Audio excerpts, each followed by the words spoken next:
What's going on, gamers? So I thought I'd react to Proto video here. I haven't seen anything, but apparently it says Xbox and PC fanboys upset PS5 plays more games than Xbox Series X. I'm like, okay, let's see what this is about. This is not necessarily to challenge them or anything. I just want to see what it's about and get something going.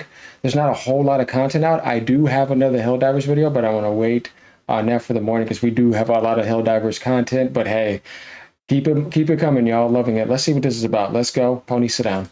Competition between first party, created by none other than Cole Eastwood, and he's using OpenCritic. I just noticed that right now, not Metacritic, but OpenCritic. It doesn't really matter, right?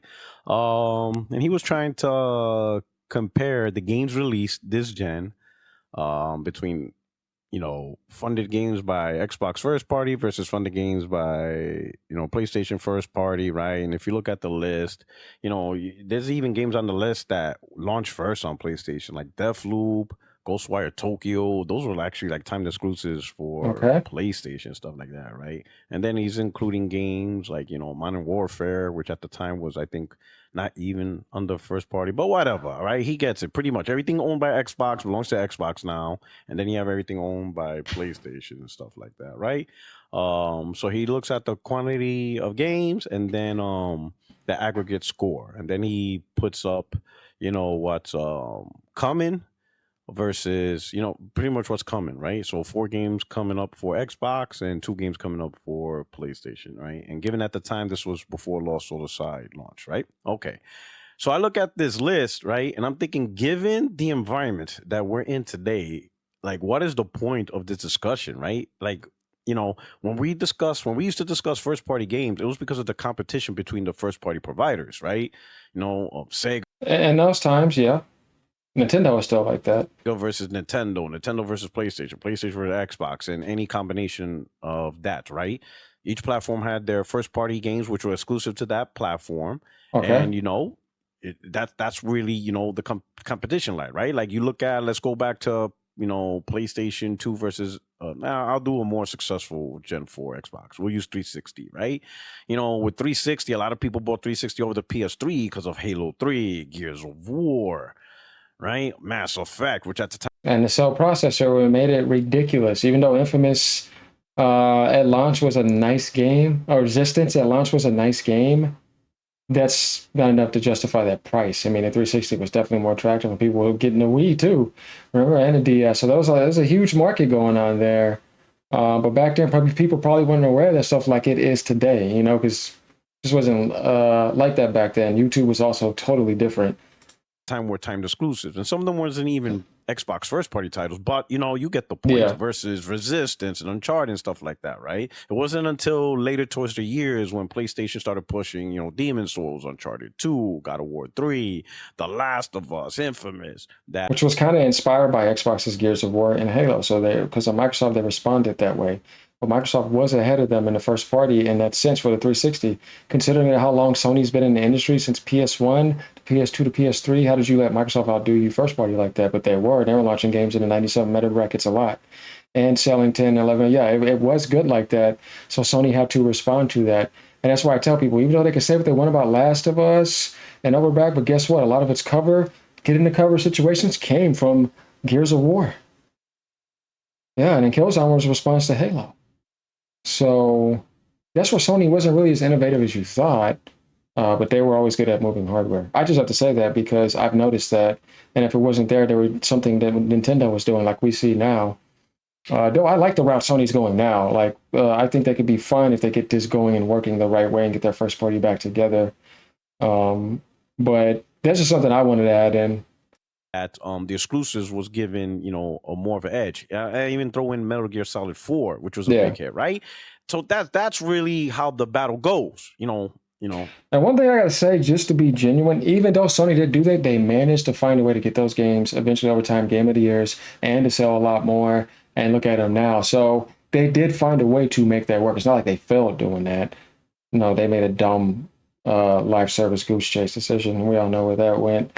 But prior to that, their game quality is pretty good. And I'm not a hater. I just call it like it is because I played all sides. And I like where more Microsoft is going now. They still have some ways to get there, but hey, as I told you before, if you ask me, if we want to compare aligned wise, software and gaming wise, I like at least what Microsoft was able to do this compared to what they had before, which is Halo, Gears, and Forza. That shit was not working. Gears was dying down big time, and so was Halo, and Forza was the only thing somehow launching that was pretty good. Couldn't really stay like that, and they had to do what they needed to do. So this is still, like I said, alignment is better internally compared software wise to what Microsoft was before. Now Sony is the one where people obviously are disappointed because they did uphold that quality for a while, and then they just, yeah, man, was in a certain race where people were comfortable and drove off the cliff. You wouldn't expect somebody to do that. But yeah, that's what happened. So, and then we're back here now. But if you focus on the first party, it was these first party games versus those first party games, and the platform had those titles. Those first party games defined the platform, and that's where the competition is. But in today's environment, at least at this point right now, this is pointless, right? So because of that, I, borrowed his image and I asked this question for console gamers, and I put in quote, not PC, because PC gamers love jumping into the conversation, right? Especially when we're talking about, Xbox Series X, S versus the PlayStation 5. PC That's likes to throw funny. themselves in there. Well, I play all. Obviously you guys know I like Nintendo the most, but that does not mean I was there. I was not there day one for those other platforms as well. Like I said, I was there day one for Xbox. I was there day one for PlayStation. Oh yeah, remember the Ape Escape days, getting the demos out the magazines? Yeah, you had to be there in those times to remember that. You know what I'm saying? Game Shark, tips and tricks, Funko Land, where you had to get the adapter to put in the back of your PlayStation to play Dragon Ball GT Final Bout, Ultimate Battle 22, and Dragon Ball Z Legends. Y'all know what I'm talking about. So yeah, man, I've been here since the beginning, NES, all the way to here now. I've seen it from beginning to end. So um, yeah, it's yeah. I mean,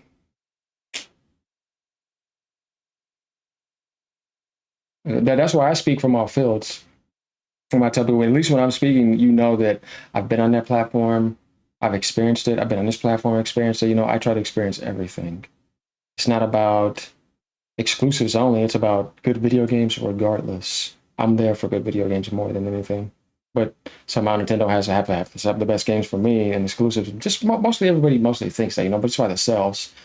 But that does not mean that I would ignore other platforms. I've never been that type of way. But I do like beefing with fanboys. It's fun. They swear they hate the console war, but they're the first ones to jump in when the conversation is not even including and involving them. But anyway, Yeah. I asked this simple question. I already know the answer, but just because I know the answer doesn't mean everybody knows the answer. Some people may not even have wondered or even thought about this. I guarantee there's some people who looked at this image and saw my question and they finally realized, like, oh, wait a minute. Well, that's why Microsoft's going PC. I can't argue against what he said and try to fake around it. He's right. If you were only in the console world, Sony has all the Xbox games, but you don't have all the PlayStation games. And he's using that as a counterpoint argument. That is a smart counterpoint argument. What you could say also, of course, is we got Helldivers, which I think is the best one that we wanted at the moment, and we could possibly get more down the line. And in the future, when we get on PC, we could have access more, but then that's no longer consoles. That's why he said not PC. I see what Porter Rock's trying to do there. I see what you're doing, Porter Rock. Because that would void out anything PC oriented. He's trying to talk about it from a specific console point of view. Okay, yeah. We're not fake over here. I'm like, okay. I see what you're doing there. Yeah, okay. That makes sense. But then again, it depends on, do you care about those games or not too? There could be another way to look at it, but I get what he's trying to say as well. We're over here equilibrium. Maybe give y'all the scales of justice. Let's see it. I never looked at it that way, right? So anyway, the question I asked was for console gamers, not PC. Okay. Which console plays the majority of all the games you see in this image? And what that is you look at every game here, right? And you look at every game here, right? And then for the console market, primarily, we already know Nintendo's out of the picture. So this is really between PlayStation 5 and Xbox This has nothing to do with Series Nintendo. X, right? The series consoles. If you have one or the other console, which of those two consoles had access to most of these games, right? So it's really is the answer. The answer is PlayStation. It's obvious, right? But for some people, it's not that obvious. Some people never even bothered to think about that for whatever reason, right? Yeah, and that's because that's a minority group in the game industry who has the right to say, I would still rather take the Game Pass subscription fee monthly because on PlayStation, you're going to have to pay for all of that unless a lot of those games are on Sony's extra and premium, which sometimes they are. You know what I mean? So that's why I say it is subjective. But what Porter Rock is saying, the majority of the world is going to choose, as we know, by sales and everything else. Yes, I understand. But then again, like I said, it just depends. That doesn't mean because a lot of them do that that you're going to pass up that Game Pass benefit. And a lot of people like it because of that specifically. But could you have the PlayStation still and get Game Pass on PC? Mm-hmm. There's some people that don't like PlayStation. They'll just do PlayStation PC games and Game Pass on there. Depends on the game you want to play. Like I said, there's multiple ways of looking at this. As you start to really just look at the variety of mindset and what they're into in game. Like I told people right now, you got some people right now that don't give a damn about this period. They only care about Nintendo handheld indie games. Like those something, yeah, there's a whole world like that, right? They're playing a bunch of retro games all day and nothing but indies. And in handheld mode, they're getting a huge upgrade from the Switch One. And you're like, see, that's another type of community right there, and they will don't even care about the TV. It just really depends. But if we want to talk ratio to ratio, then yeah, I can understand that. And that's why I tell people sometimes, all right, let's do ratio percentage then. But you look at with the PS5, every game on the bottom, right? The PlayStation Yeah. 5 games is all playable on PS5, obviously. And at the top, all the games on Xbox Series X and S are playable on Xbox Series X. That's easy. It's obvious, right? So now to find the answer, you got to ask, okay, how many games in the top can be played on PlayStation and how many games on the bottom can be played on Xbox, right? And if you look at the bottom, the only games that PlayStation have that you can play on Xbox is MLB The Show. There's like three of them, right? Show 24, 23. Mm-hmm. Show 23, Show 24, Show 25. That's playable on Xbox. Helldivers is playable on Xbox. Okay. And Show 22, man, most of the games that's playable on Xbox is the Show.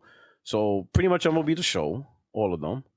Okay. You got Helldivers from that list. Do I see anything else?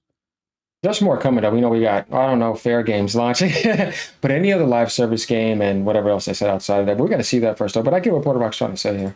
I don't see anything else. Horizon, no. Firewall, Spider-Man. But that's if people are into those games. Is But Horizon I'm Ronin pretty out for sure you won't Xbox watch yet? I them don't all, think though. so. I don't think that's been announced for Xbox. No. Yeah, that's pretty much it.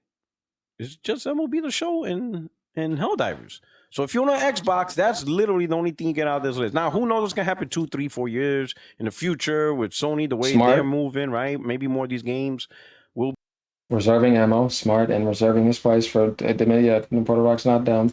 be ending up on Xbox, but as of right now, that's it. Oh, and Death Stranding. There you go. Death Stranding. I'm sorry, Death Stranding. There Yeah, you I go. think So that's going to Death happen. Stranding, the MLB The Shows, and Helldivers. That's pretty much. I think Death Stranding 2 is going to come to Xbox and Switch 2 as well, along with Death Stranding 1 at Switch, which is around the way. I expect to probably see Death Stranding Switch announced soon, but I don't see Kojima staying. That no, he's going to put his game on PC, Xbox, and the Switch 2 if he can, and I know he will. It. That's all you get. But you Now, used to. if you look at Good. what can PlayStation play that's at the top, hell, some of these games were first on PlayStation. Like Deathloop and Ghostwire Tokyo, that was actually first on PlayStation before even Xbox, which is pretty hilarious, right? Psychonauts 2. Well, that's the thing. So that was the back and forth between Sony and Microsoft. Remember, Microsoft was so scared that Sony was going to money hat Starfield, and what they were doing, what goes, they went ahead and got Bethesda, and went ahead and did all of that. There was some back and forth with that. I don't know if people remember that. 2 is there now. Forza Horizon's there. Dust Falls, Grounded, right? Minecraft Legends is there. All the Call of Duties is there, obviously. I think the anthology, the Ages of Empire, they're coming to PlayStation, right? Indiana Jones is there. Tony Hawk, Gears of War Reloaded, Day One, better on Pro than their own console. Grounded 2 was Day One, also better on Pro than their own console. Hellblade now is there, right? How is it? Redfall's not there. Hi-Fi Rush is there. Pentiment. And Hi-Fi Rush is not even a first party anymore. So technically speaking, that should be on the list because you don't own that game no more. Microsoft sold it out. Oblivion, right? There's only a few games that's not on PlayStation. Like South of Midnight's not there. Redfall, God forbid that game Redfall ever comes to PlayStation. There's no point in there. Halo Infinite's not there. Flight Simulator's not there. Starfield's not there. actual Photo Motorsport is not there, but that franchise is done. They canceled that shit. Avowed's not there, but I would imagine those games are gonna end up coming on PlayStation. At least like Avowed or whatever. And then the Yeah, upcoming games, Ninja Gaiden is gonna be there. Outer Worlds 2 is there. I don't know about Tower Born and Keeper and stuff like that. That's interesting. What's funny is they have a game Aura, which technically, yeah, it is. You could say first party, but it's not even on the console. Only PC gamers could play that, which is kind of weird. But it hmm is what it is, right? So if you look at the holistically, PlayStation plays the majority of these games on lists, which is why I say PlayStation's the best console this gen. You can't be a console that plays most of these games on this list. And this is just first party. Then when we throw in third party, PlayStation has better third party support, right? You either get games that don't come on Xbox at all, true. or they come out on Xbox like a year later and they're delayed, right? So from the first party, the second party, across the board, third party support, PlayStation is just destroying Xbox. It's just not even fair at this point, right? Now I can see why the hype of trying to get Steam on the next Xbox as an app, because Xbox gamers can't keep living like this. You can't keep living owning a console and you're missing out on games and stuff like that. That's just crazy. Wow. Yeah, he's right though. And they agree with that. Look at them on Helldivers. Yeah, of course. Hey man, don't lie. You know what I mean? We keep it real over here. It's not going to hurt Xbox. It's just people just being honest. Of course, you would want more games. Anybody in their life, if you were stuck with that many games only, and then somebody told you, man, we can bring these over here to you, why would you say no? Just as a gamer, if you just remove console wars outside, you always want good games you could never get before. Even when you were young, you were not able to afford it. That's another way. But one day when you knew you could get to it, you see what I'm saying? It's the same thing, and I understand what Puerto Rico is saying. Over here, we face the truth. A lot of things he's saying, I agree with. You know what I mean? Because I have to face that. And I'm backing up the Xbox, but I'm not gonna, lie and be fake for y'all or lie to y'all either. So I'd rather not do that. Um, yeah, I understand, but it's getting a lot better though, better than ever. So that's the response I can say. But it's getting better than ever, and we're still happy that we have Helldivers and all those other games. You guys know I play on all platforms, but I'm just saying more stuff is coming. Things are getting better from a gaming perspective. We're not necessarily talking about hardware or any of that, but just the games, which are the most important thing. It's getting better more than ever, man. There's games coming out now once a month, but back then it was a midnight release once a year. It's all over the place now, man. Readily available. We have so much content, y'all. It's not even funny. I don't even have enough time. Hell, I haven't been playing anything much lately. Shit. And I did a Kirby stream last night. Have fun with that with Smash and Super Mario, and I haven't got to play Kirby like I wanted to. Nothing really, honestly, but that's okay. I re-downloaded Helldivers. Whenever I get to gaming, just trying to balance my mental energy with doing 3 videos a day. It's a lot. So I'm working out, doing all that other stuff. And then I have one for the morning too. Sometimes I'm making 4 a day, maybe 5. It's a lot. Thumbnails, all that. But for the most part, though, like I said, gaming is good. I don't know if him and Coast Eastwood are beefing or not, but let's finish this a little bit. This will be a long one. This will be worth it. Let's go. The console you decide not to get is getting more games like that. So I could see why the hype behind the next Xbox is so big, even if it ends up just being a PC. But it's Yeah, crazy. it is. But So here's what? the real kicker: it's just some of the reactions. Let's look at the comment section. Let's start with this guy, Lou Bill. Like he pretends he's not a Xbox, fanboy, whatever. But I'm like, at this point, it's like if you fanboying for Xbox, I'm like, whatever. It's like whatever. So let's hear this conversation. He asked me, "Why do you ask questions you already know the answer for?" Which is a weird question because why would anyone care what I tweet? You know what I'm saying? Like, are you asking me not to tweet? Like, I'm not allowed to tweet whatever I want. So I just said, for people to think about. It's just a question. That's it. Other people could think about it. He could have left it at that, like, you know what? Yeah, you're right. People could think about it, sure, whatever. No, got to defend Xbox. He doesn't like the question, so he goes, people know. Posts like this doesn't change anyone's mind. People going to play what they play, how they play. Those left on Xbox like what they offer. It's kind of simple. Man, this guy really putting in overtime for freelance work. Like, bro, this is nonprofit work, man. This is shit that lawyers do. But you know what? I was going to dim in that hole. I just said, and for those that don't or never even bother to think about it, the tweet is there. Everybody, 100% of the community ain't thinking about this topic. All right. Some people have, some people don't. It's cool. It's all right. It's just a question. Nope. He gotta defend some more. Gotta put in that work for Xbox, right? How would your followers not know? Sony guys tweet better on pro type shit for every game. Laugh out, but copy. I put not everybody follows me. What? I can't have new people on my timeline, right? It's only just for the followers. Like new people just can't talk about it. And then he's like, never mind. Yeah, that's right. You see, I wasn't falling in for stupid shit. It's really simple. It's just a question. Why all this energy over a question? Even this guy caught it. It's funny because we know you're bothered by this and no one even has to say it. Like, all right, cool. Anyway, so what's the next comment over here? This one. Now, follow. I like how much random VR slap and no name games are included in the PS side. Anything to pretend. I just told him focus more on your schoolwork because he doesn't get the question. And then you got this other guy. He has a comment saying, on sheer numbers, PS5 casuals do. On passion, Xbox all the way. I don't even understand what that means. Like, He's talking about that hardcore shooter aspect, survival, being serious, playing sweaty. I would say that what's light is more competitive in those times in that sort of sense. I get playing single player games, that all that type. It just depends. I can understand the statement, but there is a certain type of hardcore aspect that was like that. But all in all, yeah, that's his drama. But yeah, we had to talk about this stuff earlier. Let me know what you guys think about this. What do you think about that list? What do you think about what he said? What do you think about what I said? This is to get some more open evening discussions with a little bit of disagreements. You know, he has a disagreement nights, and I think that's funny. Just to get stuff going for you guys, get some entertainment, get some talking going. You know what I mean? Make you guys' evening interesting. So let me know what you guys think about this. Peace out. Have a good day. Enjoy gaming on all platforms. But you know what I have to do, ponies. Sit down.